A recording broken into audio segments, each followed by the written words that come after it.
যার মনের মধ্যে সততা আছে আল্লাহ পাক কোনো না কোনো দিন ইনশাআল্লাহ তাকে হেদায়েত দিবে। এটা আমরা আমাদের অভিজ্ঞতা থেকেও দেখেছি। এমন অনেক মানুষকে আমরা দেখেছি যে ড্রাগ অ্যাডিক্টেড ছিল, মিউজিক করেছে, হারাম সম্পর্কের মধ্যে ছিল, নামাজ ঠিক মতো পড়ে নাই, কিন্তু যখনই আল্লাহর কথা আলোচনা হতো দেখতাম সে খুবই শান্তভাবে মন থেকে কথা শুনছে। কথা শুনতে শুনতে শুনতে একদিন মাশাআল্লাহ এখন দেখবেন যে চিল্লা দিয়ে বেড়াচ্ছে বিভিন্ন মসজিদে। আল্লাহ হেদায়েত দিয়েছে, সব ছেড়ে দিয়েছে। এরকম মানুষের অভাব নাই কিন্তু সমাজে। তো এখানে আল্লাহ পাকের রহমত বা দয়ার একটা উজ্জ্বল দৃষ্টান্ত দেখতে পারবেন। ঠিক এরকম আরো একটা ঘটনা আছে বনু ইসরাইলের। এক ব্যক্তি এত পাপ করেছে যে শেষে মৃত্যুর সময় সে সন্তানদেরকে ডাকছে, ডেকে বলছে যে আমি যখন মারা যাব আমার লাশটাকে তোমরা কবর দিও না, যদি আল্লাহ পাক আমাকে ধরতে পারেন তাহলে খবর আছে আমার। কি করতে হবে? সে বলছে যে আমার দেহটাকে তোমরা পুড়িয়ে ফেলবে এবং পুড়িয়ে ফেলার পরে ছাইগুলোকে একত্রিত করবা, করে অর্ধেক ছাই সমুদ্রে ভাসিয়ে দিবা, অর্ধেক ছাই বাতাসে উড়িয়ে দিবা। সন্তানরা তাই করলো। মৃত্যুর পর আল্লাহ পাক এই সমুদ্র এবং জমিনকে বাতাসকে আদেশ করলেন যে তোমরা ছাই জড়ো করে দাও। আর মানুষ আর জিন আল্লাহর কথা না শুনলেও এই প্রকৃতি আল্লাহ পাকের কথা শোনে। বিজ্ঞান বলে প্রকৃতি থেকে সব হচ্ছে। কি প্রকৃতি? প্রকৃতি কি, কাকে বলে? মানুষকে আল্লাহর ইবাদতকে বাদ দিয়ে প্রকৃতি পূজায় নিয়ে গেছে। এই পুরো প্রকৃতি আর মহাবিশ্ব এক আল্লাহর ইবাদত করে। কে সৃষ্টি করলো প্রকৃতি? প্রাকৃতিক ভাবে হয়েছে সবকিছু বলে, আল্লাহ থেকে হয়েছে বলা যাবে না। বললে আপনি মৌলবাদী হয়ে যাবে। আল্লাহ শব্দ ইউজ করলে আপনি মৌলবাদী হয়ে যাবে। ধর্মতাত্ত্বিক শব্দগুলোকে আস্তে আস্তে উঠিয়ে দেওয়া হয়েছে। দেখবেন যুক্তি, বিজ্ঞান, দার্শনিক শব্দগুলোকে আনা হয়েছে। এটাও টেকনিক্যালি করা হয়েছে। কোন সেকুলার মিডিয়াতে আপনি দেখবেন না ইনশাআল্লাহ বলছে। ইনশাআল্লাহ প্রমাণ করবে যে আপনি আস্তিক না নাস্তিক। তো প্রকৃতিকে আল্লাহ পাক আদেশ করলেন এই সমুদ্র ছাই জড়ো করো, এই বাতাস ছাই জড়ো করো। তারা ছাই জড়ো করে দিল। এই ব্যক্তিকে বলা হচ্ছে তুমি জীবিত করে আল্লাহ পাক বলছেন তুমি যে এই কাজটা করেছিলে, লিমা ফাআলতা হাযা, তুমি এই কাজটা কেন করেছো? তখন এই ব্যক্তি উত্তর দিচ্ছে মিন খাশিয়াতিকা ইয়া রাব্বি ওয়া আনতা আ'লাম। হে আল্লাহ, আমি আমার বুঝে যা এসেছে আপনার ভয়েই আমি এই কাজটা করেছি, আর আপনি খুব ভালো করেই জানেন যে আমি আপনার ভয়ে করেছি নাকি অন্য কোনো কারণে করেছি। মানে আপনি আমার মনের কথা জানেন। আল্লাহ পাক তাকে মাফ করে দিলেন। আপনাদেরকে আমি সেই ব্যভিচারী মহিলার কথাও মনে করাই, যে ছিল একজন প্রস্টিটিউট মহিলা, পতিতা, যেটা আমরা বলি সমাজের ভাষায়। যদিও এখন নতুন শব্দ এসেছে সেক্স ওয়ার্কার বা যৌনকর্মী, এবং এগুলোকে আমরা এখন প্রমোট করছি। আমরা এখন অশ্লীলতাকে প্রমোট করছি। এই কথা বলতে আমাদের বুক কাঁপা উচিত নয় যে আমরা এখন অশ্লীলতাকে প্রমোট করছি। আমরা এখন কাপড় খোলার সংস্কৃতি থেকে যাচ্ছি। যে কাপড় খুলে দিয়েছিল ইবলিস। ইবলিস আমাদের বাবা মার কাপড় জান্নাতে খুলে দিয়েছিল, এটা কি জানেন? ফল খাওয়ার পরে এই ফল খেতে কে প্রলুব্ধ করেছে? ইবলিস। গাছের কাছে গিয়ে ফল ভক্ষণ করার পর সর্বপ্রথম আমাদের পিতামাতার গা থেকে কাপড় খুলে পড়ে গেছে। আমাদের পিতামাতাকে মহাবিশ্বে নগ্ন করে দিয়েছে ইবলিস, আর তার অনুসারীরা এই জমিনে আদম সন্তানদেরকে নগ্ন করছে এখন। অতএব এই যে একটা ট্রেন্ড এখন চলছে, দেখবেন হারাম রিলেশনশিপকে মিডিয়ার মধ্য দিয়ে প্রমোট করা হচ্ছে, মনে হয় একটা স্বাভাবিক বিষয়। কোনো বিষয় না এটা, যে কেউ জেনাই করতে পারে। জেনা পর্ন খুব নর্মাল। হালাল ভাবে যদি আপনি বিয়ে শাদী করতে চান তখন সমস্যা হচ্ছে। হালাল ভাবে যদি আপনি বিয়ে করতে চান তখন সমস্যা হচ্ছে। হারাম ভাবে আপনি যা ইচ্ছা তাই করতে পারেন, সমাজে কেউ কিছু বলছে না। এখন বলছে এগুলো স্বাধীনতা। সুবহানাল্লাহ, কোন স্বাধীনতা? স্বাধীনতা বলে কোনো শব্দ নয় মহাবিশ্বে। এই পুরো বিশ্বের সমস্ত মানুষ আল্লাহর অধীনে পরাধীন। এই বিশ্বে যত মানুষ বসবাস করছে এখন, এরা কেউই স্বাধীন নয়। না কেউ স্বাধীন ছিল, না আছে, না থাকবে। সবাই আল্লাহ পাকের দাসত্বের অধীনে পরাধীন। স্বাধীন সেই এই পৃথিবীতে যে ব্যক্তি শয়তানের তাবেদারি করে, ও নফসের তাবেদারি করে, ও তো স্বাধীন। যা ইচ্ছা তাই করতে পারে। এই যে অশ্লীলতার প্রমোটিংটা চলছে, এটাকে পারিবারিকভাবে বন্ধ করতে হবে। আল্লাহ পাক আমাদেরকে বোঝার তৌফিক দান করুন। এগুলো যত বাড়বে সমাজে মহামারী আসবে, দেখে নিয়ে মহামারী আসবে, দুর্ভিক্ষ আসবে, সমাজে এমন সব রোগ ব্যাধির জন্ম হবে যেগুলো নামও শোনে নাই মানুষ কখন, এবং সামনে ভূমিধস অপেক্ষা করছে, এগুলো আসবে। যাই হোক, ওই মহিলা, যে ব্যক্তি একজন যৌনকর্মী ছিল, বা যেটা আমরা বলি ব্যভিচারিণী মহিলা ছিল, একটা কুকুরকে দেখেছে সে পানি পান করার জন্য তৃষ্ণার্ত, সে এটাতে মায়া করে দয়া করে তার মোজাটাকে নামিয়ে এই কূপ থেকে পানি উঠিয়ে কুকুরকে পান করিয়েছে। এই একটা কাজের বদৌলতে আল্লাহ রাব্বুল আলামিন এই ব্যভিচারী মহিলাকে মাফ করে জান্নাত দিয়ে দিয়েছে। হাদিসে এটাও এসেছে, নবী সাল্লাল্লাহু আলাইহি ওয়াসাল্লাম বলেছেন, ইরহামু মান ফিল আরদ, তোমরা সবাই জমিনবাসীর প্রতি রহম করো। জমিনে মুসলিমই থাকতে হবে, তাদের প্রতি রহম করতে হবে এমন নয়, জমিনবাসী যারাই আছে সবার প্রতি রহম করো, জাতি ধর্ম বর্ণ নির্বিশেষে, এমনকি পশু পাখির প্রতিও দয়া করো। ইরহামু মান ফিল আরদ, জমিনে যারা আছে সবার প্রতি রহম করো। ইয়ারহামুকুম মান ফিস সামা, যিনি আসমানে আছেন তিনি তোমাদের প্রতি রহম করবে ইনশাআল্লাহ। ইসলাম এই কথাগুলো বলেছে 1400 বছর আগে। আজকের এই বিশ্বে, সোকল্ড এই মডার্ন বিশ্বে, যেখানে মানুষের রক্তের কোনো দাম নাই, সেখানে ইসলাম পশু পাখির অধিকার নিয়ে কথা বলেছে 1400 বছর আগে। কাদেরকে কি শিখাতে আসেন? কোরআন এবং সুন্নাহর বাইরে অভ্রান্ত সত্যের কোন উৎস আছে? এখানে যা আছে তাই চূড়ান্ত।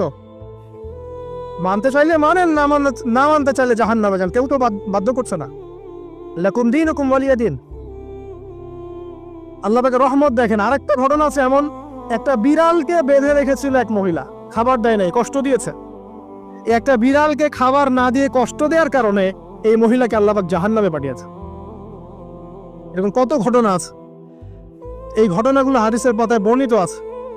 কোরআনে কি বলছে দেখুন। কোরআনের আমি কয়েকটা পয়েন্ট আপনাদেরকে খালি বলছি, এটা নিয়ে আমি সকালে ভাবছিলাম। আল্লাহ পাক আদম আলাইহিস সালামকে সৃষ্টি করেছেন, আমরা সবাই জানি। আল্লাহ পাক সূরা সাদের মধ্যে বলছেন ইবলিসকে, হে ইবলিস, তোমাকে কিসে বারণ করলো আদমকে সেজদা করতে, যে আদমকে আমি নিজের হাত দিয়ে সৃষ্টি করেছি। আল্লাহ রাব্বুল আলামিন যে আমাদেরকে এত যত্ন করে ভালোবেসে সৃষ্টি করেছেন, এটা কি আল্লাহ পাকের দয়ার নিদর্শন নয়? মহাবিশ্বের অন্য কোন মাখলুক সৃষ্টির ব্যাপারে আল্লাহ পাক বলেন নাই খলাকতু বিয়াদাই, আমি নিজ হাতে তাকে সৃষ্টি করেছি। শুধু সৃষ্টি নয়, সৃষ্টি করার পর আল্লাহ পাক তাকে সমস্ত নাম শিক্ষা দিয়েছেন। এই যে জ্ঞান শিক্ষা দেওয়া, জ্ঞান, এটা আল্লাহ পাকের সবচেয়ে বড় নিদর্শনগুলোর মধ্যে অন্যতম। এবং আল্লাহ পাকের সবচেয়ে বড় দয়া, আমার মত এটা, মানব জাতির উপরে আল্লাহ পাকের সবচেয়ে বড় দয়াটা হচ্ছে কি জানেন? আল্লাহ পাক আমাদেরকে জ্ঞান শিক্ষা দিয়েছেন, ওহী নাজিল করেছেন। এটা সব কিছুর ঊর্ধ্বে। কারণ আপনি তওবা করবেন, জ্ঞান লাগবে। নামাজ পড়বেন, জ্ঞান লাগবে। রোজা রাখবেন, জ্ঞান লাগবে। যাকাত দিবেন, ইলম লাগবে। আপনি দিনের যে কোনো আমল করেন, ইলম লাগবে। জান্নাত জাহান্নামের পথ খুঁজে পেতে হলে ইলম লাগবে। দেশ চালাবেন, ইলম লাগবে। অর্থনীতি চালাবেন, ইলম লাগবে। ইলম ছাড়া কিছু নাই, ইলমের উপরে কিচ্ছু নাই। এই ইলমটা আল্লাহ পাক কাকে শিক্ষা দিয়েছেন?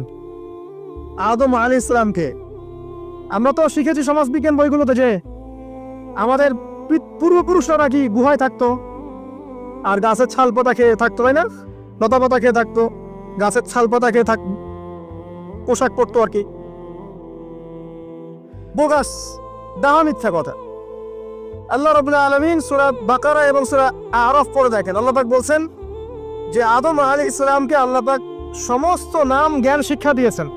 মহাবিশ্বের যে প্রয়োজনীয় জ্ঞানগুলো আছে সেগুলো আল্লাহ পাক আদমকে শিখিয়েছেন আলাইহিস সালাম। ওয়াল্লামা আদামাল আসমাআ কুল্লাহা, আল্লাহ পাক আদমকে সমস্ত নাম শিক্ষা দিয়েছেন। আমাদের পিতা মাতারা মূর্খ ছিলেন না, তারা সৃষ্টি থেকেই জ্ঞানী ছিলেন। আদম আলাইহিস সালামের পারমাণবিক বোম বানানোর কোনো প্রয়োজন ছিল না, ছিল? বানান নাই। আপনার মধ্যে এই জ্ঞানটা আসছে কিভাবে? বাই ডিএনএ আপনি জ্ঞান পাচ্ছেন, কারণ আমরা আদম সন্তান। অনেক জ্ঞান আমাদের ভিতরেই আছে, এগুলো চর্চার মধ্য দিয়ে, গবেষণার মধ্য দিয়ে প্রস্ফুটিত হয় মাত্র। জ্ঞান ভিতরে আছে আমাদের, আমাদের পিতাকে জ্ঞানী করে পাঠানো হয়েছে। এই জ্ঞান শিক্ষা দেওয়াটা হচ্ছে আল্লাহ পাকের সবচেয়ে বড় দয়াগুলোর মধ্যে একটা। রহম করেছে। শুধু তাই নয়, আদম আলাইহিস সালামকে এমন জ্ঞান শিক্ষা দিয়েছেন যে জ্ঞান ফেরেশতারা পর্যন্ত জানতো না। এটা কি দয়া নয়? এটা কি আদম সন্তানের প্রতি ভালোবাসা নয়? তারপরে সেজদা করিয়েছেন। মহাবিশ্বে অন্য কাউকে কি সেজদা করানো হয়েছে? কোরআনে কি এমন কোনো দলিল আছে যে আদম আলাইহিস সালাম ছাড়া অন্য কাউকে সব ফেরেশতারা সেজদা করেছেন? আছে? তাহলে এই যে সম্মান দেয় আল্লাহর পক্ষ থেকে, সম্মান কিসের ভিত্তিতে সম্মান? শারীরিক ক্ষমতার ভিত্তিতে? সম্মানটা কি কারণে? জ্ঞানের কারণে, ইলমের কারণে, জ্ঞানের কারণে সম্মান। এই সম্মান দেওয়াটা কি আল্লাহ পাকের রহমত এবং দয়ার নিদর্শন নয়? অতএব সম্মান পেতে হলে, আল্লাহর রহমত পেতে হলে সেই জ্ঞানের চর্চায় আবার ফিরে আসতে হবে। আপনি যদি আজও সেই ওহির জ্ঞানের চর্চা করেন, আল্লাহ পাক এই পৃথিবীবাসীর বুকের মধ্যে আপনার জন্য সম্মান পয়দা করে দিবেন ইনশাআল্লাহ। দেখেন, ওই সেই জ্ঞানী যদি আপনি এখনো চর্চা করেন, আজও আপনি সম্মানিত হবেন ইনশাআল্লাহ। ব্যক্তি চর্চা করলে ব্যক্তি সম্মানিত হবে, একটা পরিবার চর্চা করলে ওই পরিবার সম্মানিত হবে, একটা সমাজ যদি চর্চা করে সেই ওহির জ্ঞান, ওই সমাজ সম্মানিত হবে। একটা দেশে যদি আপনি ওই ওহিভিত্তিক জ্ঞান ছড়িয়ে দেন, পুরো দেশকে আল্লাহ পাক সম্মানিত করবেন ইনশাআল্লাহ, পুরো জাতিকে সম্মানিত করবেন ইনশাআল্লাহ। আরো সামনে যান, এই যে আদম এবং হাওয়া আলাইহিস সালাম গাছের কাছে চলে গেলেন, ফল খেয়ে ফেললেন, কারণ আমরা আদম সন্তান, ভুল করি। আল্লাহ পাক সাথে সাথেই বহিষ্কার করে দিয়েছেন? না, আল্লাহ পাক তওবা করার জন্য কালিমা শিখিয়ে দিয়েছেন। সুবহানাল্লাহ, তাদের কালিমা জানা ছিল না। আল্লাহ পাক বলছেন ফাতালাক্কা আদম মির রাব্বিহি কালিমাত। আল্লাহ পাকের কাছ থেকে আদম আলাইহিস সালাম কিছু বাক্য শিখে নিলেন, যেই বাক্য দিয়ে ফাতাবা আলাইহি, সে আল্লাহর কাছে তওবা করলো। কোন সেই বাক্য? সূরা আরাফে আছে, রব্বানা যালামনা আনফুসানা ওয়া ইল্লাম তাগফির লানা ওয়া তারহামনা লানাকুনান্না মিনাল খাসিরিন। এই দোয়া কে শিখিয়ে দিয়েছে? আল্লাহ। এই তওবার বাক্য যে শিখিয়ে দেয়, এটা কি দয়ার পরিচয় নয়? আমরা আল্লাহর কাছে ফিরে যাব, তওবা করব, ইস্তেগফার করব, এই জ্ঞানটা শিখিয়ে দেয়া কি আল্লাহ পাকের দয়ার পরিচয় নয়? তাহলে আমরা কিভাবে ক্ষমা চাইতাম? কিভাবে ক্ষমা চাইলে আল্লাহ পাক সমস্ত গুনাহ মাফ করবেন, এই পদ্ধতিগুলো বলে দেয়া কি আল্লাহ পাকের দয়ার পরিচয় নয়? তারপর সামনে যান, পৃথিবীতে নামিয়ে দিয়ে আল্লাহ পাক ক্ষান্ত হয়ে যাননি। আল্লাহ রাব্বুল আলামিন আসমান থেকে হেদায়েতের গ্রন্থ পাঠিয়েছেন, বলেছেন এই গ্রন্থের মধ্যে যা আছে মেনে চললে তোমরা আবার জান্নাতে ফিরে আসবে ইনশাআল্লাহ।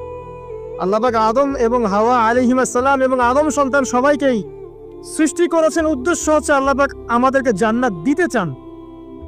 আল্লাহ পাক চান যে আমরা যেন জান্নাতে যাই। যদি আমরা জান্নাতে যেতে না পারি পরকালে, একটা কারণে যেতে পারবো না, অনলি একটা কারণ, সেটা হলো আমাদের নিজের দোষে। একটা কারণ, যারা জাহান্নামে যাবে মানুষ এবং জিনদের মধ্যে, নিঃসন্দেহে মহাবিশ্বে তারা ছাড়া জাহান্নামে যাওয়ার উপযুক্ত কেউ ছিল না। ও জাহান্নামে যাওয়ার উপযুক্ত ছিল বলেই আল্লাহ পাক তাকে জাহান্নামে পাঠাবেন। আর যারাই জান্নাতে যাবে প্রত্যেকেই শুধু আমলের বদৌলতে যাবে না, বরং আল্লাহ পাকের রহমতেই যাবে। আল্লাহ পাকের রহমত যাদের উপরে বর্ষিত হবে তারাই জান্নাতে যাবে ইনশাআল্লাহ। কে আমল দিয়ে যেতে পারবে না। যত আমলই করি বলা যাবে না আমলের বদৌলতে জান্নাতে যেতে পারবো। আল্লাহ পাক দয়া না করলে হবে না। আল্লাহ পাক চান যে আদম সন্তান যেন জান্নাতেই যায়। এই কারণেই সৃষ্টি করা, এই কারণেই আপনার ওহীভিত্তিক গ্রন্থগুলো পাঠানো, এই কারণে নবী রাসূল পাঠানো, আলেম ওলামা সৃষ্টি করা, মানুষকে সতর্ক করা, হায়াত দেয়া, বারংবার জীবনে চলতে ফিরতে আপনাকে এলান করা হয় আল্লাহর পথে ফিরে আসেন, আল্লাহর পথে ফিরে আসেন। এলান করা হয় না? বিপদ দিয়ে আপনাকে এলান করা হয় আল্লাহর পক্ষ থেকে। আপনি চলতে পথে হোঁচট খান, আল্লাহ আপনাকে এলান দেন, ফিরে আসো। চলছেন বিপথে, আল্লাহ পাক এলান দেন, ফিরে আসো। আল্লাহ পাকের পক্ষ থেকে কিন্তু এগুলো আসে। অদ্ভুত একটা হাদিস বললাম, অদ্ভুত বলতে বলছি অ্যামেজিং হাদিস, যে একজন সাহাবী বলছেন, সালমান রাদিয়াল্লাহু আনহু, তিনি বলছেন যে যখন মুমিনের উপর বিপদ আপদ বালা মুসিবত আসে, তখন মুমিনের এই বিপদ আপদ বালা মুসিবত রোগ শোকের বদৌলতে আল্লাহ পাক তার গুনাহগুলোকে মাফ করে দেন এবং তার মর্যাদাকে বাড়িয়ে দেন, এবং সে আল্লাহর দিকে ফিরে আসার অনুশোচনা করার সুযোগ পায়।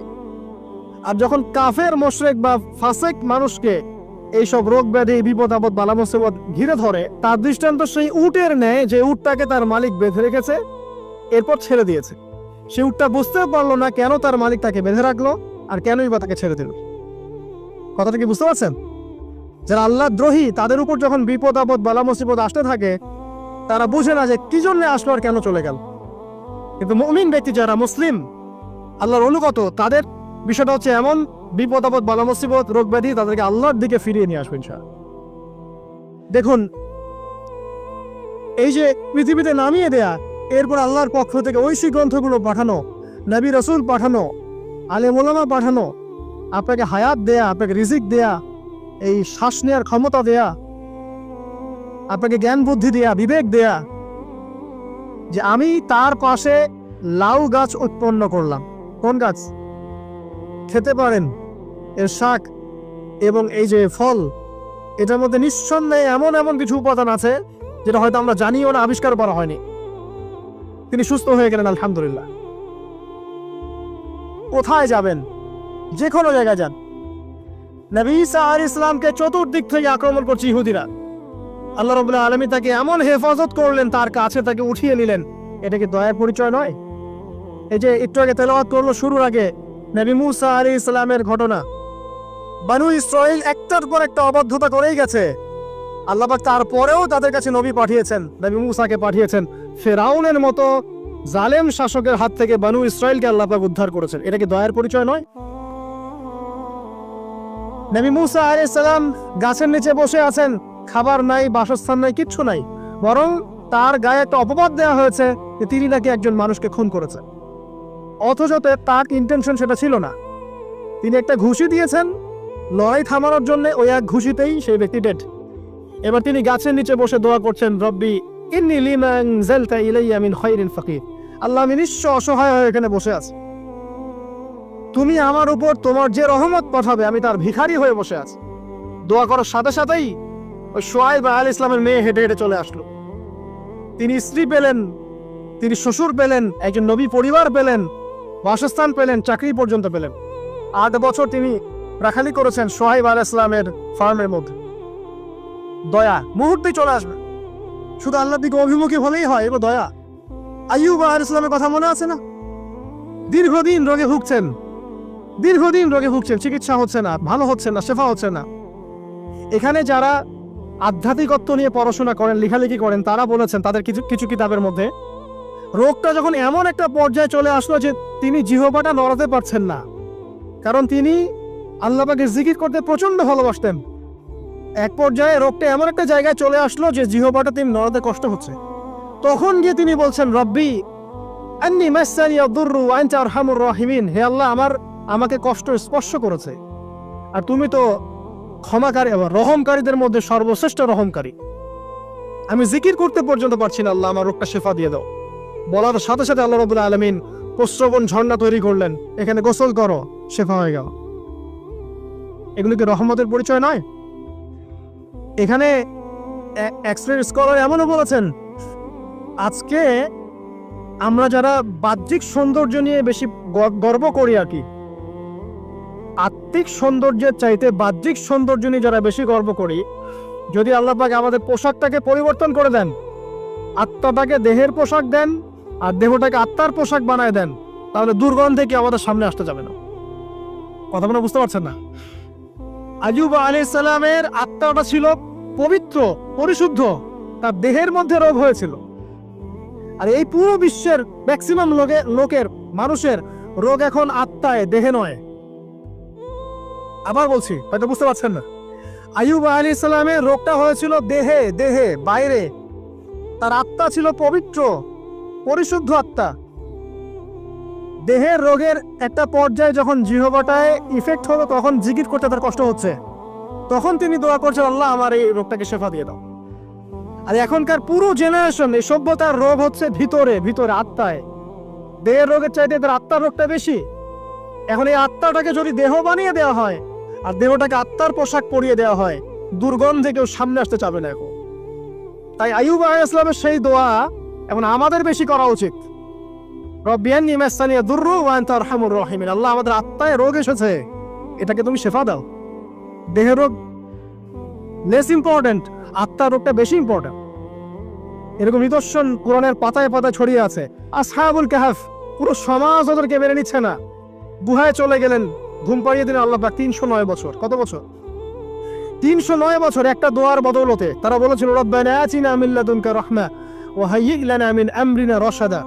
আল্লাহ পাক শুধু ঘুম পাড়িয়ে রাখলেন না, তাদের মধ্য দিয়ে আল্লাহ পাক পুরো একটা সভ্যতাকে হেদায়েত করে দিলেন। আলহামদুলিল্লাহ। যে সভ্যতা বিশ্বাস করতো না যে পরকাল বলে কিছু আছে, দাকিয়ানুস বাদশার সেই জুলুম থেকে আল্লাহ পাক এই 10 জন বা 9 জন যুবককে বাঁচালেন, ওদেরকে কিয়ামত পর্যন্ত কোরআনের পাতায় স্থান দিলেন, নিদর্শন বানালেন এবং তাদের মধ্য দিয়ে একটা পুরো সভ্যতাকে হেদায়েত দিলেন। সুবহান। যেখানে যাবেন এই নিদর্শন। আর কার কথা বলবো? জুলকারনাইন, মনে আছে? কোন সূরা আছে জুলকারনাইনের কথা? সূরা কাহফ। আল্লাহ পাক তাকে এমন রহমত করেছিলেন যে মাশরিক মাগরিব মানে পূর্ব পশ্চিম পর্যন্ত তাকে রাজত্ব দিয়ে দিয়েছে। আজকে তো আমরা এই সামান্য একটু ক্ষমতা পেলেই আমাদের কেউ চেনে না, গায়ে হাতই দেওয়া যায় না, ঠিক আছে?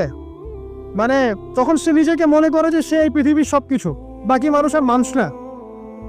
ক্ষণস্থায়ী সামান্য একটু ক্ষমতা দিয়ে দেখবেন আমাদের অবস্থা খারাপ। প্রত্যেকের ধর্মতাত্ত্বিক ক্ষেত্রেও যদি কাউকে আপনি একটু ক্ষমতা ধর আলেম মনে করেন, দেখবেন অহংকারে বাঁচতেছে না। কারো একটু পপুলারিটি হয়ে গেছে, দেখবেন অহংকারে বাঁচতেছে না। আইওয়াস শোডাউনের জামানত ওইটা, যে যত পারে মানুষকে দেখাতে পারলে বাঁচে। কাজ হবে 5%, 95% হচ্ছে আইওয়াস। যে কোনো জায়গায়, ধর্মতাত্ত্বিক জায়গা বলেন, social, economical, political, world affairs, কাউকে যদি আল্লাহ পাক যাররা পরিমাণ একটু ক্ষমতা দিয়ে দিয়েছেন, বাস তাকে আর চেনা যায় না। জুলকারনাইনকে আল্লাহ পাক আলাইহিস সালাম মাশরিক মাগরিবের ক্ষমতা দিয়েছে। এত দাপট ছিল তার, যেদিকে সেনাবাহিনী নিয়ে যেতেন সেদিকে বিজয় করতে পারতেন। পড়ে দেখেন। আর এই ব্যক্তি কিন্তু আলেকজান্ডার দ্য গ্রেট নয়। পশ্চিমারা এখানে আবার একটা ষড়যন্ত্র করেছে। তারা বলে এই ব্যক্তি ছিল আলেকজান্ডার দ্য গ্রেট। এটা ভুয়া কথা। তিনি একজন আল্লাহ পাকের বড় ওলি ছিলেন অথবা নবী ছিলেন। কি ছিলেন আল্লাহ পাক এটা কোরআনে বলেননি, স্পষ্ট করেন নাই। তা আমরা ধরে নিচ্ছি আল্লাহ পাকের তিনি একজন শুকরগুজার বান্দা ছিলেন। তাকে একটা কওম বলছে যারা পাহাড়ের মাঝখানে থাকতো, ইয়া যুলকারনাইন, হে যুলকারনাইন, ইন্না ইয়াজুজ ওয়া মাজুজ মুফসিদুনা ফিল আরদ। ইয়াজুজ আর মাজুজের সভ্যতা জমিনে ফাসাদ সৃষ্টি করছে। ফাহাল নাজআলু লাকা খারাজান আলা আন তাজআলা বাইনানা ওয়া বাইনাহুম সাদ্দা। আমরা কি তোমাকে একটু ট্যাক্স দিব, খাজনা দিব, যে খাজনার বদৌলতে তুমি একটা প্রাচীর নির্মাণ করে দিবে, যে প্রাচীর নির্মাণ করলে ওরা আর আমাদের কাছে আসতে পারবে না। তখন এই প্রতাপশালী বাদশার স্টেটমেন্ট হচ্ছে এই, ক্বালা মা মাক্কান্নি ফীহি রাব্বি খায়র। আল্লাহ আমাকে যা দিয়েছেন তার পক্ষ থেকে এটা যথেষ্ট, তোমাদের এসব ট্যাক্সের দরকার নেই আমার। যে আল্লাহ পাকের রহমত দেখেন। ঠিক খিজির আলাইহিস সালামকে দেখবেন, ওই 3টা ঘটনা মনে আছে না? নৌকা ফুটা করা, বাচ্চাকে হত্যা করা, আর হচ্ছে কি ওই যে কি দেয়াল নির্মাণ করা। সূরা কাহফ আজকে বাসায় গিয়ে পড়েন। তাকে আল্লাহ পাক ভবিষ্যতের জ্ঞান দেখাচ্ছেন, ভবিষ্যতে কি হবে, যে জ্ঞানটা মূসা আলাইহিস সালামকে আল্লাহ পাক দেখাচ্ছেন না। মূসা আলাইহিস সালাম বলছেন কেন নৌকা ফুটা করলেন, কেন বাচ্চাকে হত্যা করলেন, কেন এই প্রাচীর নির্মাণ করলেন। আর খিজির আলাইহিস সালাম বলছেন যে জ্ঞান আল্লাহ তোমাকে দেন নাই তা আল্লাহ পাক আমাকে দিয়েছেন। আমি এই কারণে নৌকা ফুটা করছি, কারণ নৌকা ফুটা না করলে ভবিষ্যতে এই নৌকাটা সিজ করা হবে, ছিনতাই করা হবে। বাচ্চাটাকে হত্যা করেছে এই কারণে, এই বাচ্চা বড় হলে বড় কাফের হতো। দেয়াল নির্মাণ করেছে এই কারণে, এই দেয়ালের নিচে এই বাচ্চাদের এতিম 2 বাচ্চার গুপ্তধন রাখা আছে, ওর বাবা মা রেখেছে। এটা তুমি জানো না, আমি জানি। এটা জানার পরে তিনি অহংকার করছেন না, তিনি বলছেন রাহমাতাম মির রাব্বি, এই জিনিসটা আমার রবের রহমত, আমার প্রতি দয়া। 2 শ্রেণীর মানুষ আপনি পাবেন। এক, যারা তাদের স্ট্যাটাস, প্রতিপত্তি, জ্ঞান এসবের অহংকার প্রদর্শন করবে। আর এক শ্রেণী যারা এগুলো আছে, যাদের এগুলো আছে, বাট তারা বলবে এগুলো হাযা মিন ফাদলি রাব্বি, এগুলো আমার রবের রহমত। এখানে সফল 2য় শ্রেণীর মানুষ, 1ম শ্রেণীর নয়। ইউসুফের কথা মনে আছে? আলাইহিস সালাম কুয়ায় ছিলেন, কুয়া থেকে জেলে, কুয়া থেকে রাজপ্রাসাদে, সেখান থেকে জেলখানায়। জেলখানার একটা মানুষ যে পরবর্তীতে মিশরের শাসক হবে, কেউ কি ভেবেছিল? কেউ ভেবেছিল? ওই সময় কেউই ভাবে নাই। কিন্তু ওই মানুষটাকে আল্লাহ রাব্বুল আলামিন মিশরের রাজত্ব দিয়েছেন, যার মধ্য দিয়ে আল্লাহ পাক হাজার হাজার লক্ষ লক্ষ মানুষকে দুর্ভিক্ষের হাত থেকে বাঁচিয়েছে। আল্লাহ পাকের পরিকল্পনা, রহমত দেখেন। প্রত্যেক আম্বিয়া কেরামের জীবনী পড়ে দেখেন, এরকম রহমতের অসংখ্য নিদর্শন কোরআনে এবং হাদিসে আছে। এখন শেষ করার আগে এটা বলতে থাকলে অনেক সময় চলে যাবে, আসলে নামাজের সময় চলে যাবে, আমরা শেষ করছি। আমরা আসলে এখন যদি আল্লাহর রহমত পেতে চাই এবং আমাদের জীবনটাকে আল্লাহ পাকের আনুগত্যে, দাসত্বে, অহংকার মুক্তভাবে তওবা ইস্তেগফারের মধ্যে দিয়ে কাটাতে চাই, তাহলে আসলে কি কি পয়েন্টস আমাদের কাজ করা দরকার, জাস্ট পয়েন্টসগুলো বলছে। 1 নম্বর হচ্ছে জ্ঞান অর্জন করতে হবে। যে জ্ঞান আল্লাহ পাক আদম আলাইহিস সালামকে শিখিয়েছেন, ওই জ্ঞান চর্চা যদি আমরা বাড়াই, কোরআন সুন্নাহ ওহীর জ্ঞানের চর্চা যদি আপনারা বাড়াই, ইনশাআল্লাহ ঠিক আছে, লাগবে না 15 মিনিট, আমি 5 মিনিট শেষ করছি। ওহীর জ্ঞানের চর্চা যদি আমরা বাড়িয়ে দেই, দেখবেন ইনশাআল্লাহ আল্লাহ পাক আপনার সম্মান, আপনার রিজিক, আপনার প্রতি করুণা, দয়া, মায়া, মহব্বত সব বাড়িয়ে দিবেন ইনশাআল্লাহ। এটা প্রথম পয়েন্ট। প্রিয় ভাইয়েরা, যারা আজকে লেকচার শুনছেন বা যারা পরবর্তীতে অনলাইনে শুনবেন, ওহীর জ্ঞানের চর্চা। আমি বলছি না আপনি ডাক্তার হবেন না, ইঞ্জিনিয়ার হবেন না, জেনারেল লাইনে পড়বেন, এই কথা আমি বলতে যাবো না কখনো। কারণ আমি জানি, আর কেউ বলুক না বলুক, অ্যাটলিস্ট আমি জানি এই ওয়ার্ল্ডকে ডিল করতে হলে বর্তমান এইসব আধুনিক জ্ঞানের কোনো বিকল্প নাই। কিন্তু এই জ্ঞানটার সাথে কোরআন সুন্নাহর জ্ঞান থাকতেই হবে। যখন এই দুইটা জ্ঞান একত্রিত হবে, ইনশাল্লাহ এই জাতিকে ঠেকানোর কেউ থাকবে না ইনশাল্লাহ। এই সহজ সরল কথাটা আমরা বোঝাতে ব্যর্থ হচ্ছি, অথবা কিছু মানুষ ইন্টেনশনালি এটাকে ঘুরিয়ে ফিরে উল্টা ব্যাখ্যা করছে। আর হ্যাঁ, এটা স্বীকার করছি, কিছু মানুষ আছে, কিছু ব্যাকডেটেড থিঙ্কিংস আছে আমাদের মধ্যে, যে আমরা আধুনিক শিক্ষাটাকে অনেক সময় গুরুত্ব দিচ্ছি না। এটা ঠিক নয়, এটা আমার মত।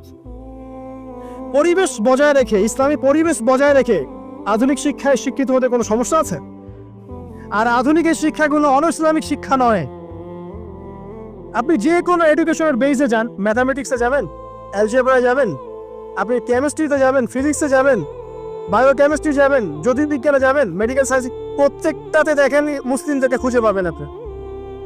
প্রত্যেকটা গোড়াপত্তন কি আপনি দেখবেন মুসলিমদের হাতেই হয়েছে। আব্বাসীয় খেলাফত যখন ছিল, তখন এই বাগদাদ ছিল জ্ঞানের রাজধানী। ওইরকম লাইব্রেরি কি বিশ্বে কখনো হয়েছে? এখন আমরা মনে করছি জ্ঞানের লাইব্রেরি মনে হয়, জ্ঞানের রাজধানী মনে হয় ব্রিটেন, হার্ভার্ড, কেমব্রিজ, অক্সফোর্ড। এরা কবে এসেছে ইতিহাসে? ইতিহাস কি 100 বছরের? হাজার হাজার বছর চলে গেছে। হিস্ট্রি পড়েন। এখানে আমার কথা হচ্ছে একদম ক্লিয়ার, নিট অ্যান্ড ক্লিয়ার, যে আমাদেরকে উভয় দিকের জ্ঞানই অর্জন করতে হবে, বোধ কোরআন সুন্নাহ এবং আধুনিক জ্ঞান। এই দুটো জ্ঞান যখন আপনি একত্রিত করবেন, ইনশাআল্লাহ দেখবেন আল্লাহ চাইতো কোরআন এবং সুন্নাহকে হাতে নিয়ে এই বিশ্বের চ্যালেঞ্জগুলোকে ফেস করা যাবে ইনশাআল্লাহ। আল্লাহ পাক তৌফিক দান করুন, আমিন।